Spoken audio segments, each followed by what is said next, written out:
Yan mga paps, magandang gabi sa inyo. Grabe yung booking ngayon. Ang daming booking ngayon. Tapos pang long shot. Mukhang maraming gumala ngayon ah. Parang may long weekend ah. Tignan nyo yung mapa. Ito mga paps oh. Nag-glitch ata yung mapa. Nagpula lahat. Pero ako pauwi na ako, nag-set din na. Nakaramdam na ng pagod. Pagka pagod na, syempre uwian na. Kasi Monday bukas, panigurado, traffic na malalayan.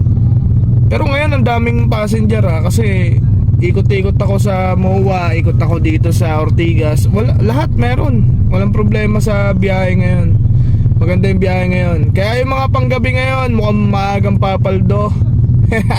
Kaya yung mga panggabi ngayon, lumabas kayo. Ang daming pasahero.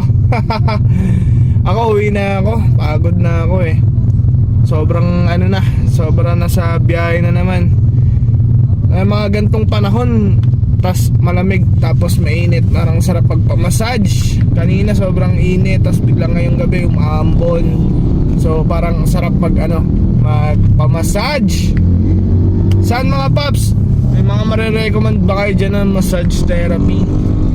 Para kahit papaano naman makabawi man lang sa katawan natin. Kasi araw-araw na pagod. 6 days na biyahe. Tuesday yung coding ko eh. So bukas meron pang bakbakan na biyahe. Pero masarap yan pagkatapos ng biyahe bukas, para ma-relax yung katawan, papamassage. Kaya mga paps, recommend naman kayo mga paps.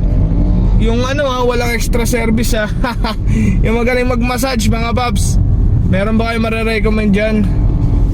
PM nyo lang dito, comment nyo lang dito sa post ko, no? Maayos na massage mga paps, walang extra service. Uwi na, ingat.